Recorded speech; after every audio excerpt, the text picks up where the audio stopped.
जिसका इंतजार था वो घड़ी आ गई। बिल्कुल, बहुत लोग उम्मीद लगा करके बैठे हुए थे कि भाई अभी तक तो कोई ऑफिशियल लेटर आया नहीं है, क्या पता क्या होगा, सरकार की मंशा क्या है। हो सकता है इस बार का कैबिनेट का बैठक ही टाल दिया जाए, क्योंकि हाल फिलहाल में 15 अगस्त को मना चुके हैं स्वतंत्रता दिवस, और उसमें माननीय मुख्यमंत्री को बहुत मौका मिला था भाई स्पीच देने का, घोषणाएं करने का।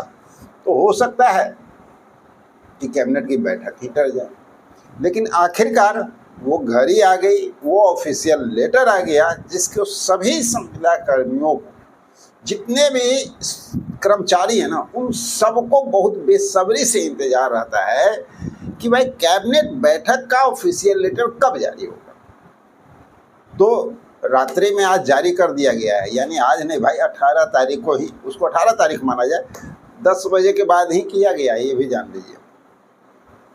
लेकिन अब सबसे बड़ी बात यहाँ है कि ऑफिशियल लेटर आ गया, सारे कर्मचारियों को लगा हाँ अब जान में जान आ गया, क्योंकि अब जो है आज का जो बैठक है ना, उस बैठक में कुछ होने का चांसेस बन रहा है।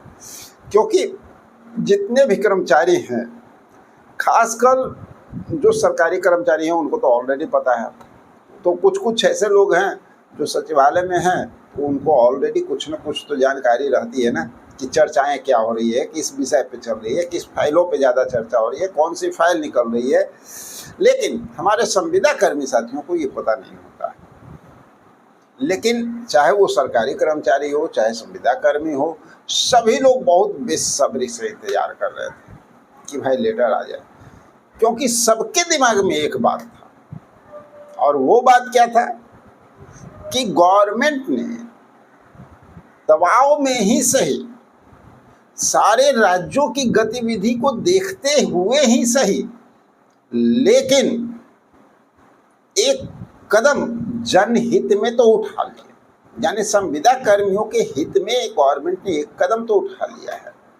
जिस तरह से आपने देखा, हरियाणा सरकार हो या राजस्थान गवर्नमेंट हो या पंजाब सरकार हो, सभी लोग जितने भी संविदा कर्मी हैं, उन सभी लोगों को अब नियमित करने की प्रक्रिया चल रही है। बहुत सारे राज्यों में वेतन बढ़ा दिया गया, बहुत सारे राज्यों में फिक्स वेतन कर दिया गया, नौकरी का खतरा जो मंडरा रहा था साल साल, उसको ख़त्म कर दिया गया।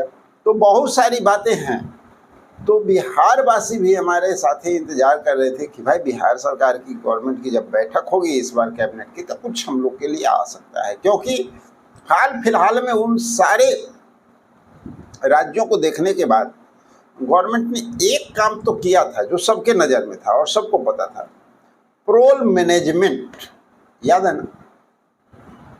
सामान्य प्रशासन विभाग के द्वारा वो लेटर भी आ चुका था कि भाई पेरोल मैनेजमेंट लागू करना है, उसका नीति नियम, ठीक है, सिस्टम बनाना है। उसके लिए सबसे पहले व्यवस्था क्या चाहिए, जितने भी वैसे कर्मचारी हैं जिनकी सूची तैयार की जाए, कौन लोग कितने वर्षों से काम कर रहे हैं, कौन ईमानदारी से काम कर रहा है, और भी कई तरह की डिग्री था, वो सारी बात जो है उसको, चलिए, तो सब लोग को इंतजार था। चलिए वो घड़ी आ गई और ऑफिशियल लेटर भी आ चुका है, यानी 19 तारीख संध्या 5 बजे बुधवार को ही ये, यानी आज के दिन ही संध्या 5 बजे कैबिनेट की बैठक होनी है। चलिए जानते हैं कि कैबिनेट की बैठक में क्या कुछ हो सकता है।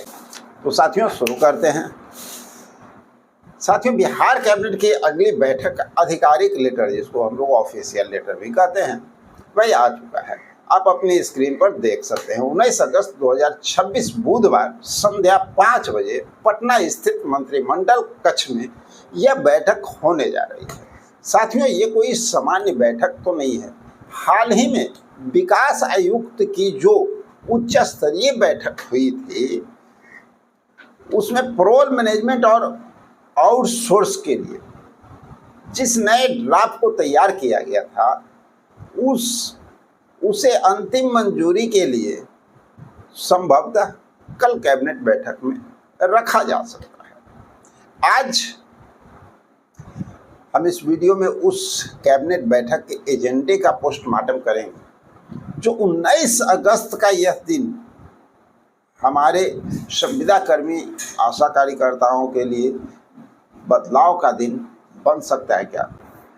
इस कैबिनेट बैठक की पल पल की जानकारी और सरकारी आदेश के ड्राफ्ट को लेकर अगर आप अपने फ़ोन पर विस्तार से पढ़ना चाहते हैं तो आंखों पे दबाव तो बनेगा ही, और पता ही है कितना परेशान हो जाते हैं हम लोग। तो भाई एक अच्छी स्क्रीन वाला स्मार्टफोन या लैपटॉप होना चाहिए ना। अगर आप अपने विभागीय काम को आसान बनाना चाहते हैं और कोई बजट रेंज का फ़ोन या लैपटॉप देख रहे हैं तो मैंने व्यू प्रोडक्ट पे वहाँ पे टैग कर दिया हूँ, आप वहाँ से जाकर एक बार देख सकते हैं। और साथियों एक बात और, बरसात का मौसम तो रेन कोट और आपके फाइलों को सुरक्षित रखने के लिए जो कागजात होते हैं उसे सुरक्षित रखने के लिए जो है वाटरप्रूफ फाइल भी बहुत बेहतरीन हमने टैग किया है, एक बार जाकर के चेक कर सकते हैं। अब सुनिए कल की कैबिनेट में क्या होने वाला है। विकास आयुक्त की जो पिछली बैठक हुई उसमें दो मुख्य बातें तय हुई। पहली, ठेकेदार का कमीशन खत्म करना है और दूसरी, डायरेक्ट पेरोल सिस्टम लागू करना है। कल की बैठक में वित्त विभाग ने जो सेक्शन फाइल भेजी उसमें इस बात का भैया जिक्र नजर आ रहा है कि राज्य के आउटसोर्स कर्मियों को अब बिचौलियों को चंगुल से कैसे निकाला जाए। तो इतना तो तय है कि इस पे चर्चा तो होना ही है। जो आप लंबे समय से समान काम और समान वेतन का नियमितीकरण की बात कर रहे हैं, सरकार की कैबिनेट अब इस पर एक पॉलिसी फ्रेमवर्क तैयार करने पर विचार कर रही है। ये कोई खबर नहीं है, ये कल के एजेंडे की रियलिटी बता रहे हैं। और इतना बताते हैं, एजेंडा पे अंतिम मुहर लगना ही फाइनल नहीं होता भैया, उस एजेंडे पे चर्चा होना, उसका संशोधन होना, हर चीज़ वो भी बहुत ज़रूरी होता है। अगर चर्चा ही नहीं होगा तो भविष्य में कभी भी वो एजेंडा पास ही नहीं होगा। तो कल के कैबिनेट की ये विशेष जो है उम्मीद जताई जा रही है। यह कैबिनेट बैठक किनके लिए सबसे महत्वपूर्ण होगा, एक सबसे बड़ा सवाल सबके मन में आता है। आशा हो आंगनबाड़ी आपके मानदेय का जो बड़ा हिस्सा एजेंसियां खाती है ना, उसे सीधे आपके खाते में भेजने का एजेंडा कल की बैठक में संभवतः क्लियर हो सकता है। वार्ड सचिव, न्याय मित्र, पंचायती राज विभाग की फाइलें कल कैबिनेट एजेंडे में शामिल किया जा सकता है, जिस तरह की जानकारी निकल रही है। अस्थायी कर्मी के लिए देखिए यहाँ पर कुछ बातें सामने आ रही हैं जिनका डिमांड है समायोजन के लिए। उसमें क्या है, संख्याखी स्वयं सेवक की बात आ रही है, रात्रि प्रहरी की बात आ रही है, शिक्षा प्रेरक की बात आ रही है। आप सभी के लिए कल की कैबिनेट पेरोल सुरक्षा का एक नया अध्याय लिख सकता है। अब देखना दिलचस्प होगा कि आखिर क्या होता है। कल शाम 5 बजे के बाद, आज शाम 5 बजे के बाद होने वाले फैसलों पर नज़र बना करके हम लोग को रखना है। ये लेटर इस बात का पक्का सबूत है कि फाइलों पर काम चल रहा है। आप बस अपना धैर्य बना करके रखिए।